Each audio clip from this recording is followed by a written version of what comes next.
So, King-Ohger episode 7. This episode I really got a kick out of watching because this episode wasn't a certain character focused episode, but we got to expand on characters like Himeno and learn about their backstory and their past, which is definitely going to play into the series moving forward, as her parents were killed by a mysterious figure, which is definitely miraculous. I mean, I think the chin gave it away, to be honest. But this episode, we also got to see God Scorpion joining with King-Ohger and forming the Claw, which is really freaking cool. I do like that part of the mech as it becomes a giant claw. But not only that, this episode was not a certain character focused episode, but it was characters coming together and learning from one another. That being Yanma and Himeno, as they have this playful rivalry in this episode where they just learn from one another. And Himeno wants to sort of dismantle God Scorpion and learn about its poison and study it so that way no one can die from it like her parents.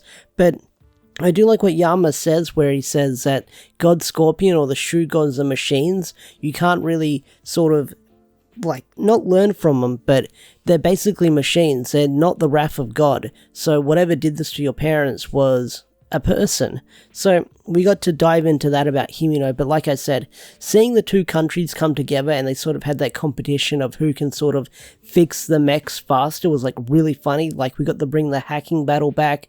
We got to see the doctors and their get up, and they were sort of having their interactions with one another. That was a load of fun. But not only that, Gira is viewed as a wanted criminal in the land of Shugoddam because it looks like that he betrayed everyone and has turned on his own people. The story that Raculus is spinning to the citizens there. And whatever story that Raculus is spinning, it's formed an alliance between Rita and Dabowski that comes into play at the end of the episode, which I'll talk about in a bit. So, it looks like Raculus is saying that Gira works with the Bugnarok, he betrayed the people, that's why the Bugnarok are attacking and invading, and the Bugnarok for this week was voiced by none other than Ben Shimada. Now, Shimada has done several voices when it comes to anime and toku, but I mostly know him as being Broly in Dragon Ball Z and Dragon Ball Super, and Wapol in One Piece,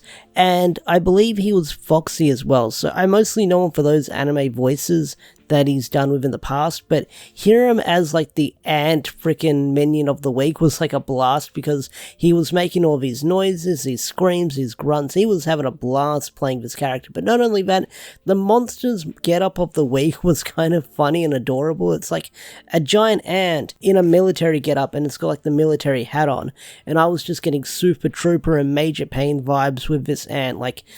It was a riot to see the dude on screen. Not only that, when he went big with all the other minions, they started marching through the city, which was a laugh as well with just how wacky and silly it was. This show can be serious, but then it has moments like this that get a laugh out of me. There was also another dumb comedic moment in the episode, apart from the hacking war, and that is when Gira is getting hidden by Kagone and the little kids. He's basically hiding in the corner of the little cafe, and he's covered in baskets, and one of the sort of royal troops comes in and they ask if they know where he is, and they say, why would we hide someone who's wanted and dangerous? And he's like, oh, I guess you're right. And then he just leaves. No scouting the area, no checking the place. He's like, well, if you say so, I guess you're right, and he leaves, and then Gira hops out of his hiding spot. So that was a dumb funny moment. But going back to Himeno's backstory, where she's invaded by the locusts from Gears of War and they start swarming her country, we do see the hooded figure. We don't see who they are, but we see that a hooded figure poisoned her parents with Shu Scorpion's poison, which makes her want to claim God Scorpion and figure out what exactly it is and find a cure for their poison. She basically wants to dissect the robot and pull it apart so that way she can study it. And like I mentioned earlier, you have Yanma in the episode saying, hey, your parent, you said that you felt the wrath of God when you were young. The machines aren't human.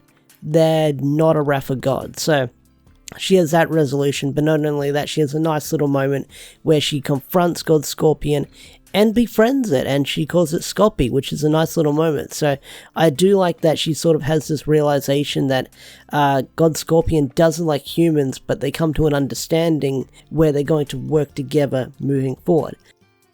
I also really enjoyed Yanma's speech that he gave to Gira, where he said, hey, you said we're a team and we should stick together and we should work together and move forward. How come you're not sticking by that and you're sort of trying to do things on your own?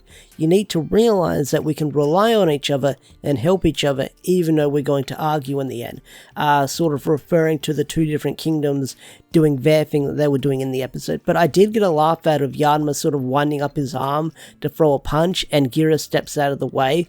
And Yanma's like, why'd you move? And Gira's like, you were gonna hit me. It's like that one scene in Clerks 2 where Dante punches the sort of door when Randall moves out of the way. That's what I was thinking of how it was subbed with the dialogue, but that was a fun moment as well.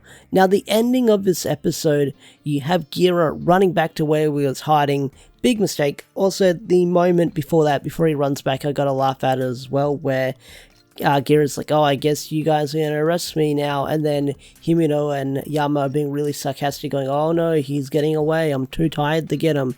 That got a chuck out of me with like this sort of deadpan sarcastic performance where they let Gira escape in the end. But like I said, Gira runs back to where he was hiding earlier on in the start of the episode, and then you see the people being, his friends being hostage, and it looks like Rita is leading the charge, and Rita says to him, you're wanted by Raculus. He wants to have a word with you. And that's where the episode ends.